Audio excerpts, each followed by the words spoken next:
महाराष्ट्रात आता देशी गायींची ओळख राजमाता गोमाता अशी असेल। भारतीय संस्कृती जपणाऱ्या देवाभाऊंच्या महायुती सरकारने हा मोलाचा निर्णय घेतला आहे। या संबंधीचा शासकीय अध्यादेश नुकताच जारी करण्यात आला आहे। महाराष्ट्रात देशी गायींच्या संख्येत वाढ करून त्यांचं संवर्धन करण्याच्या दृष्टीने देशी गायींच्या पालन पोषणासाठी पशुपालकांना प्रेरित करण्यासाठी हा महत्त्वाचा निर्णय घेण्यात आला आहे। राज्यात देशी गायींच्या संवर्धनासाठी प्रति गाय प्रतिदिन 50 रुपये अनुदान देण्यात येईल। गोशाळांना अत्यल्प उत्पन्न असल्याने त्यांच्या मदतीसाठी हा निर्णय घेण्यात आला आहे। त्या देशी गायीचं संवर्धन झालं पाहिजे म्हणून हा दर्जा देण्यात आलेला आहे। आणि एवढंच नाही तर ज्या ठिकाणी पांजरपोळ आहे, ज्या ठिकाणी व्यवस्था आहे, अशा ठिकाणी देशी गायीच्या चाऱ्याकरता मदत करण्याचा निर्णय देखील राज्य सरकारने घेतलेला आहे।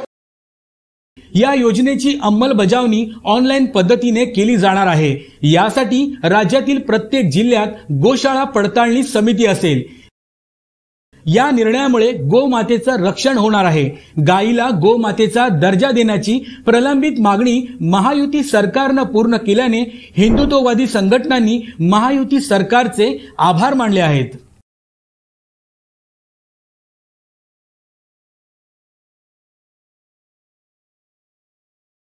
महाराष्ट्रात आता देशी गायींची ओळख राजमाता गोमाता अशी असेल। भारतीय संस्कृती जपणाऱ्या देवाभाऊंच्या महायुती सरकारने हा मोलाचा निर्णय घेतला आहे। या संबंधीचा शासकीय अध्यादेश नुकताच जारी करण्यात आला आहे। महाराष्ट्रात देशी गायींच्या संख्येत वाढ करून त्यांचं संवर्धन करण्याच्या दृष्टीने देशी गायींच्या पालन पोषणासाठी पशुपालकांना प्रेरित करण्यासाठी हा महत्त्वाचा निर्णय घेण्यात आला आहे। राज्यात देशी गायींच्या संवर्धनासाठी प्रति गाय प्रतिदिन 50 रुपये अनुदान देण्यात येईल। गोशाळांना अत्यल्प उत्पन्न असल्याने त्यांच्या मदतीसाठी हा निर्णय घेण्यात आला आहे। त्या देशी गायीचं संवर्धन झालं पाहिजे म्हणून हा दर्जा देण्यात आलेला आहे।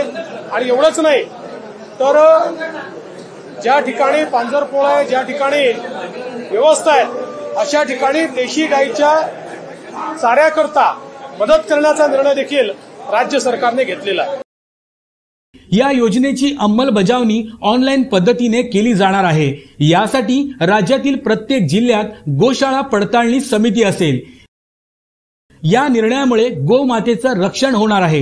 गायीला गोमातेचा दर्जा देण्याची प्रलंबित मागणी महायुती सरकारने पूर्ण केल्याने हिंदुत्ववादी संघटनांनी महायुती सरकारचे आभार मानले आहेत।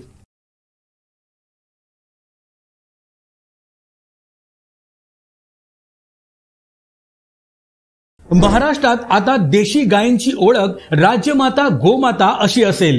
भारतीय संस्कृती जपणाऱ्या देवाभाऊंच्या महायुती सरकारने हा मोलाचा निर्णय घेतला आहे। या संबंधीचा शासकीय अध्यादेश नुकताच जारी करण्यात आला आहे। महाराष्ट्रात देशी गायींच्या संख्येत वाढ करून त्यांचं संवर्धन करण्याच्या दृष्टीने देशी गायींच्या पालन पोषणासाठी पशुपालकांना प्रेरित करण्यासाठी हा महत्त्वाचा निर्णय घेण्यात आला आहे। राज्यात देशी गायींच्या संवर्धनासाठी प्रति गाय प्रतिदिन 50 रुपये अनुदान देण्यात येईल। गोशाळांना अत्यल्प उत्पन्न असल्याने त्यांच्या मदतीसाठी हा निर्णय घेण्यात आला आहे। त्या देशी गायीचं संवर्धन झालं पाहिजे म्हणून हा दर्जा देण्यात आलेला आहे। आणि एवढंच नाही तर ज्या ठिकाणी पांजरपोळ आहे, ज्या ठिकाणी व्यवस्था आहे, अशा ठिकाणी देशी गायीच्या चाऱ्याकरता मदत करण्याचा निर्णय देखील राज्य सरकारने घेतलेला आहे। या योजनेची अंमलबजावणी ऑनलाईन पद्धतीने केली जाणार आहे। यासाठी राज्यातील प्रत्येक जिल्ह्यात गोशाळा पडताळणी समिती असेल। या निर्णयामुळे गोमातेचं रक्षण होणार आहे। गायीला गोमातेचा दर्जा देण्याची प्रलंबित मागणी महायुती सरकारने पूर्ण केल्याने हिंदुत्ववादी संघटनांनी महायुती सरकारचे आभार मानले आहेत।